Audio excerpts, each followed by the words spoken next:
नमस्कार दोस्तों, crime story channel पर मैं राजेश आपका स्वागत करता हूं। दोस्तों, आज मैं आपको अपराध की जिस वारदात के बारे में बताने जा रहा हूं, वो वारदात बेंगलुरु कर्नाटका में हुई थी। तो चलिए दोस्तों, इस वारदात के बारे में हम लोग विस्तार से जानते हैं।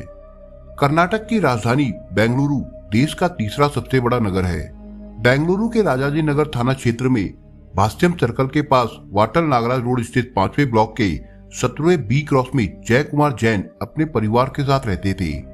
जय कुमार जैन का कपड़े का थोक व्यापार था। पत्नी पूजा के अलावा उनके परिवार में एक बेटी और एक छोटा बेटा था। जय कुमार मूल रूप से राजस्थान के जयपुर जिले के विराटनगर के पास स्थित मेड़ गांव के निवासी थे। पैसे की कोई कमी नहीं थी, इसलिए परिवार के सभी सदस्य ऐशो आराम की जिंदगी जीने में यकीन करते थे। जैन परिवार को देखकर कोई भी वैसी ही जिंदगी की तमन्ना कर सकता था। इस परिवार में सब कुछ था, सुख शांति और समृद्धि के अलावा संपन्नता भी। ये सभी चीजें आमतौर से हर घर में एक साथ नहीं पाई जाती। माता पिता अपनी बेटी व बेटे पर जान छिड़कते थे। 41 साल के जय कुमार जैन चाहते थे कि उनकी बेटी राशि जिंदगी में कोई ऊंचा मुकाम हासिल करे। उनकी पत्नी पूजा व बेटे को पुदुचेरी में एक पारिवारिक समारोह में जाना था। जय कुमार जैन शाम 7 बजे पत्नी व बेटे को कार से रेलवे स्टेशन छोड़ने के लिए गए। इस बीच घर पर उनकी बेटी राशि अकेली थी। ये बात 17 अगस्त 2019 शनिवार की है। पत्नी व बेटे को रेलवे स्टेशन छोड़ने के बाद जय कुमार घर वापस आ गए। घर आने के बाद बाप बेटी ने साथ साथ डिनर किया। रात को उनकी बेटी राशि पापा के लिए दूध का गिलास लेकर कमरे में आई और उन्हें पकड़ाते हुए बोली, पापा दूध पी लीजिए। वैसे तो प्रतिदिन रात को सोते समय ये कार्य उनकी पत्नी करती थी, लेकिन आज पत्नी के चले जाने पर बेटी ने ये फर्ज निभाया था। दूध पीने के बाद जय कुमार जैन अपने कमरे में जाकर सो गए। दूसरे दिन यानी 18 अगस्त रविवार को सुबह लगभग 7 बजे पड़ोसियों ने जय कुमार जैन के मकान के बाथरूम की खिड़की से आग की लपटें और धुआं निकलते देखकर फायर ब्रिगेड के साथ साथ पुलिस को सूचना दी। इस बीच जय कुमार की बेटी राशि ने भी शोर मचाया।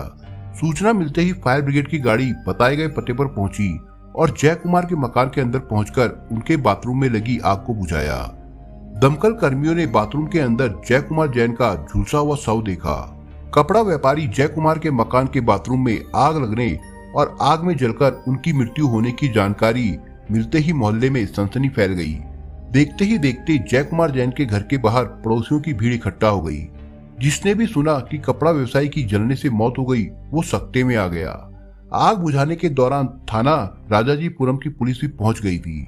मौका वारदात पर पुलिस ने पूछताछ शुरू की। मृतक जय कुमार की बेटी ने पुलिस को बताया कि सुबह पापा नहाने के लिए बाथरूम में गए थे, तभी अचानक इलेक्ट्रिक शॉर्ट सर्किट से आग लगने से पापा झुलस गए और उनकी मौत हो गई। घटना के समय जय कुमार के घर पर मौजूद युवक प्रवीण ने बताया कि आग लगने पर हम दोनों ने आग बुझाने का प्रयास किया। आग बुझाने के दौरान हम लोगों के हाथ पैर भी झुलस गए। मामला चूंकि एक धनवान प्रतिष्ठित व्यवसायी परिवार का था, इसलिए पुलिस के उच्च अधिकारियों को भी अवगत करा दिया गया था। खबर पाकर पुलिस के उच्च अधिकारी भी घटनास्थल पर पहुंच गए। इसके साथ ही फॉरेंसिक टीम भी आ गई। मौके से आवश्यक साक्ष्य जुटाने व जरूरी कार्रवाई निपटाने के बाद पुलिस ने व्यवसायी जय कुमार का शव पोस्टमार्टम के लिए विक्टोरिया अस्पताल भिजवा दिया। पुलिस ने यह भी अनुमान लगाया कि व्यवसायी जय कुमार की मौत शॉर्ट सर्किट से लगी आग में झुलसने की वजह से हुई होगी, लेकिन जय कुमार के शव की स्थिति देखकर पुलिस को संदेह हुआ। प्राथमिक जांच में मौत का कारण स्पष्ट नहीं हो पाया, इसलिए पुलिस ने इसे संदेहपूर्ण करार देते हुए मामला दर्ज कर गहन पड़ताल शुरू कर दी। डीसीपी एन शशि कुमार ने इस सनसनीखेज घटना का शीघ्र खुलासा करने के लिए तुरंत अलग अलग टीमें गठित कर आवश्यक निर्देश दिए। पुलिस टीमों द्वारा आसपास रहने वाले लोगों व बच्चों से अलग अलग पूछताछ की गई तो एक चौंका देने वाली बात सामने आई। पुलिस को मृतक जय कुमार की बेटी राशि व पड़ोसी युवक प्रवीण के प्रेम संबंधों के बारे में जानकारी मिली। घटना के समय भी प्रवीण जय कुमार के घर पर मौजूद था। पुलिस को समझते देर नहीं लगी कि जरूर दाल में कुछ काला है। मकान में जांच के दौरान फॉरेंसिक टीम को गद्दे पर खून के दाग मिले थे, जिन्हें साफ किया गया था। इसके साथ ही फर्श व दीवार पर भी खून साफ किए जाने के चिन्ह थे। दूसरे दिन पोस्टमार्टम रिपोर्ट आने के बाद स्थिति पूरी तरह स्पष्ट हो गई। पोस्टमार्टम रिपोर्ट में बताया गया कि मृतक के झुलसने से पहले उसकी हत्या किसी धारदार हथियार से की गई थी। इसके बाद उच्च अधिकारियों को पूरी जानकारी से अवगत कराया गया। पुलिस का शक मृतक की बेटी राशि व उसके बॉयफ्रेंड प्रवीण पर गया। पुलिस ने दूसरे दिन ही दोनों को हिरासत में लेकर उनसे घटना के संबंध में अलग अलग पूछताछ की। इसके साथ ही दोनों के मोबाइल भी पुलिस ने कब्जे में ले लिए। जब राशि और परवीन से सख्ती से पूछताछ की गई तो दोनों संतोषजनक जवाब नहीं दे पाए और सवालों में उलझकर पूरा घटनाक्रम बता दिया। दोनों ने जय कुमार की हत्या कर उसे घटना का रूप देने की बात कबूल कर ली। डीसीपी एन शशि कुमार ने सोमवार 19 अगस्त को प्रेस कॉन्फ्रेंस में बताया कि पुलिस ने मामला दर्ज कर गहन पड़ताल की। इसके साथ ही जय कुमार जैन हत्याकांड 24 घंटे में सुलझाकर मृतक की बेटी राशि और उसके बॉयफ्रेंड परवीन को गिरफ्तार कर लिया गया है। उनकी निशानदेही पर हत्या में इस्तेमाल चाकू जिसे घर में छिपाकर रखा गया था वो भी बरामद कर लिया गया है। साथ ही खून से सना गद्दा, कपड़े व अन्य साक्ष्य भी जुटा लिए गए। हत्या की जो कहानी सामने आई वो कुछ इस प्रकार से थी। जय कुमार जैन की बेटी बेंगलुरु शहर के एक इंटरनेशनल स्कूल में पढ़ती थी। उसी स्कूल में जय कुमार के पड़ोस में ही तीसरे ब्लॉक में रहने वाला परवीन कुमार भी पढ़ता था। परवीन के पिता एक निजी कंपनी में काम करते थे।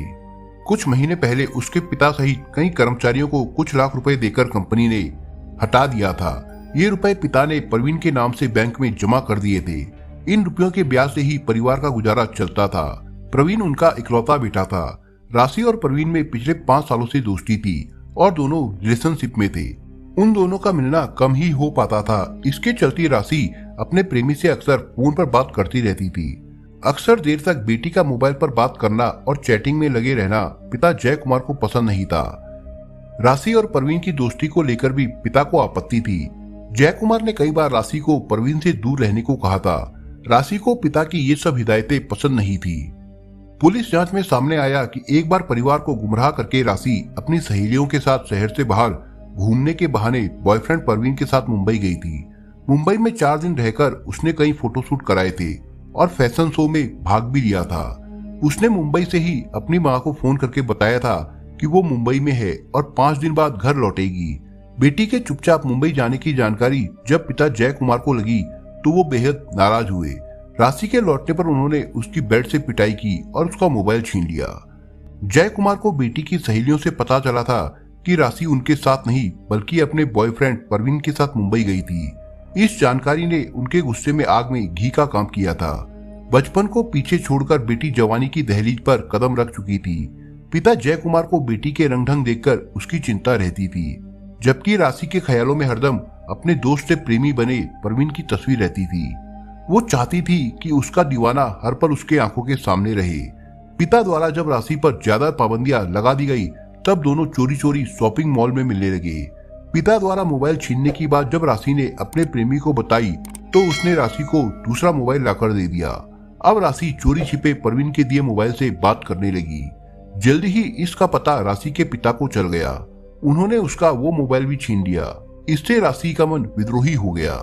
पिता की हिदायत व रोक टोक से नाराज राशि ने परवीन को पूरी बात बताने के साथ अपनी खोई आजादी वापस पाने के लिए कोई कदम उठाने की बात कही। हत्या के आरोप में गिरफ्तार मृतक की नाबालिग बेटी ने खुलासा किया कि वो पिछले 1 महीने से पिता की हत्या की योजना बना रही थी। इस दौरान उसने टीवी सीरियल, इंटरनेट और सोशल मीडिया पर हत्या करने के विभिन्न तरीकों की पड़ताल की थी। उसने प्रेमी दोस्त परवीन के साथ मिलकर हत्या की योजना को अंजाम देने का षड्यंत्र रचा। दोनों जुलाई महीने से ही जय कुमार की हत्या के प्रयास में लगे थे, लेकिन सफलता नहीं मिल पा रही थी। अंततः 17 अगस्त को जब राशि की मां और भाई एक पारिवारिक समारोह में शामिल होने पुदुचेरी गई तो उन्हें मौका मिल गया। ये कलयुगी बेटी अपने पिता की हत्या करने तक को उतारू हो गई। उसने हत्या की पूरी योजना बना डाली। राशि ने घर में किसी के नहीं होने का फायदा उठाकर योजना के मुताबिक रात को खाना खाने के बाद पिता को पीने को जो दूध दिया उसमें नींद की गोलियां मिला दी थी। कुछ ही देर में पिता बेहोश होकर बिस्तर पर लुढ़क गए। पिता को सोया देख राशि ने उन्हें आवाज देकर व थपथपाकर जाना कि वो पूरी तरह बेहोश हुए या नहीं। संतुष्ट हो जाने पर राशि ने परवीन को फोन कर घर बुला लिया। वो चाकू साथ लेकर आया था। घर में रखे चाकू व परवीन द्वारा लाए चाकू से दोनों ने बिस्तर पर बेहोश पड़े जय कुमार जैन के गले व शरीर पर बेरहमी से कई वार किए, जिससे उनकी मौत हो गई। इसके बाद दोनों शव को घसीटकर बाथरूम में ले गए। हत्या के सबूत मिटाने के लिए कमरे में फैला खून व दीवार पर लगे खून के छींटे साफ करने के बाद बिस्तर की चादर वॉशिंग मशीन में धोकर सूखने के लिए फैला दी। इसके बाद दोनों आगे की योजना बनाने लगे। सुबह 7 बजते ही राशि घर से निकली और 3 बोतलों में पेट्रोल लेकर आ गई। दोनों ने बाथरूम में शव पर पेट्रोल डालकर आग लगा दी। इस दौरान दोनों के पैर व परवीन के हाथ भी झुलस गए। आग लगते ही पेट्रोल की वजह से तेजी से आग की लपटें और धुआं निकलने लगा। बाथरूम की खिड़की से आग की लपटें व धुआं निकलते देखकर पड़ोसियों ने फायर ब्रिगेड व पुलिस को फोन कर दिया था। इस बीच राशि ने नाटक करते हुए मदद के लिए शोर मचाया और लोगों को बताया कि उसके पिता बाथरूम में नहाने गए थे। तभी अचानक इलेक्ट्रिक शॉर्ट सर्किट होने से आग लग गई, जिससे वो जल गए।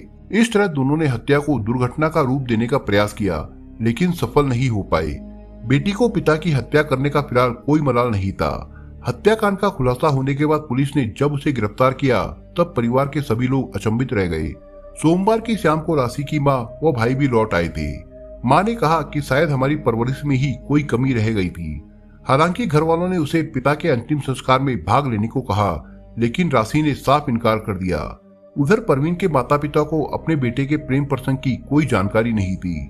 प्रवीण राशि के पिता से नाराज था।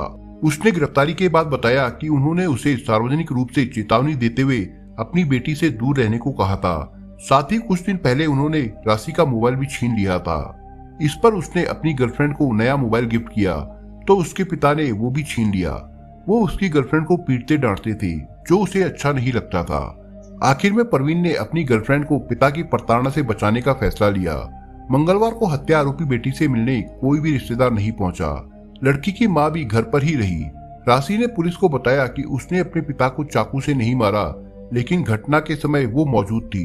राजाजी नगर पुलिस द्वारा मंगलवार को किशोर न्याय बोर्ड के सामने राशि को पेश किया गया। जब उसे जेजेबी के सामने लाया गया तो उसके चेहरे पर अपने पिता की हत्या करने का कोई मलाल या पश्चाताप नहीं दिखाई दे रहा था। वहीं राशि के प्रेमी प्रवीण को मजिस्ट्रेट के समक्ष पेश कर जेल भेज दिया गया था। हत्या करना इतना आसान काम नहीं होता। प्रवीण और राशि ने योजना बनाते समय अपनी तरफ से तमाम एहतियात बरती। दोनों हत्या को हादसा साबित करना चाहते थे, लेकिन वे भूल गए थे कि अपराधी कितना भी चालाक क्यों ना हो, कानून के लंबे हाथों से ज्यादा देर तक बच नहीं सकता। दोस्तों, आप अगर चैनल पर नए हो तो आप चैनल को सब्सक्राइब करने के साथ कमेंट बॉक्स में इस कहानी के बारे में अपने विचार जरूर लिखिएगा। मिलता हूं एक नई कहानी के साथ, तब तक के लिए अपना ख्याल रखिएगा। धन्यवाद।